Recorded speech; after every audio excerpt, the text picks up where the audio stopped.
بسم اللہ الرحمن الرحیم۔ ایسا وظیفہ آپ کو دے رہا ہوں، آپ سمجھتے ہیں کہ کوئی بھی کام آپ کا ہو نہیں رہا اور جادو ہے۔ جادو کی بھی وجہ ہے، آپ کو پتہ نہیں ہے کہ پیچھے آپ کے اوپر وار کیا جا رہا ہے، مگر آپ اس سے بالکل لا تعلق ہیں۔ آپ کو خبر بھی نہیں کہ آپ کے اوپر ایک بہت بڑا وار کیا جا رہا ہے، اور اس کے بعد جو آپ کے اوپر اثرات ہیں اس سے بھی آپ سوچ سکتے ہیں کہ یہ جو میرے ساتھ ہو رہا ہے یہ کیوں ہو رہا ہے۔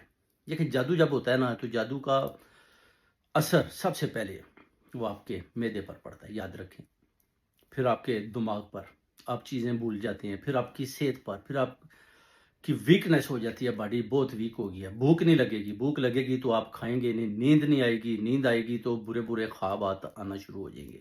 تو یہ جادو کی نشانی ہے، بیچ ڈر لگے گا، رات کو اٹھ اٹھ کر چیخیں ماریں گے۔ تو یہ وہ چیزیں ہیں جو جب کو آپ کے اوپر جادو کر دیتا ہے، غصے میں آ جاتے ہیں، آپ ڈپریشن میں چلے جاتے ہیں، الجھنیں، پریشانیاں، مصیبتیں، رکاوٹیں، بندشیں، آپ کے راستے بند ہو جاتے ہیں۔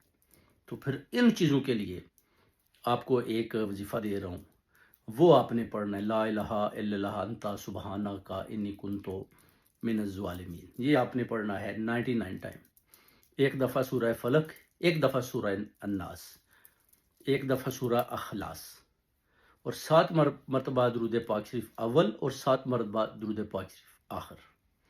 پھر آپ نے اللہ تعالیٰ کے آگے دعا مانگ دیا، سجدے میں جا کر گڑ گڑا کر، اور یہ ہدیہ آپ نے اہل بیت کی نظر کر دینا ہے۔ انشاءاللہ اہل بیت کی نظر ہو گیا تو سمجھیں فرشتے خود بخود اس ہدیے میں آگے اور آپ کا ہدیہ لے کر چلے گئے، اور قبولیت بھی ہوگی انشاءاللہ۔ جب اہل بیت کا وسیلہ ہوگا، ان کا واسطہ ہوگا، تو پھر آپ کو پتہ ہے کہ آپ کی قبولیت اسی وقت ہی ہو جائے گی۔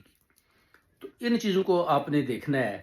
تو جب ان چیزوں میں آپ سمجھتے ہیں کہ کسی قسم کا بھی کچھ فائدہ نہیں ہو رہا اور آپ کو کچھ دکھائی نہیں دیتا، تو اس کو آپ نے جو میں نے وظیفہ بتایا ہے اس کو پڑھنا ہے آپ نے۔ اس کو پڑھنا ہے آپ نے 40 دن، چلا کاٹنا ہے ایک قسم کا، وہ چلا ہوگا، یعنی 11 دن اگر آپ پڑھ لیتے ہیں ایک منتھ میں، تو آپ کا یہ چلا جو ہے نا 4 منتھ میں مکمل ہو جائے گا، اور جو آپ کے اوپر مصیبتیں ہیں، الجھنیں ہیں، پریشانی ہیں، وہ ساری ختم ہو جائیں گی، آپ کے راستے کھل جائیں گے، آپ کی جو اپنا مصیبتیں ہیں وہ ختم ہو جائیں گی، رکاوٹیں ہٹ جائیں گی، اور آپ کو آپ کی منزل قریب دکھائی دے گی۔ اس کے بعد جو بھی آپ کی حاجت اور خواہش ہوگی وہ بھی انشاءاللہ اسی وقت پوری ہو جائے گی، اور جادو جڑ سے اکھاڑ دیا جائے گا انشاءاللہ تعالی۔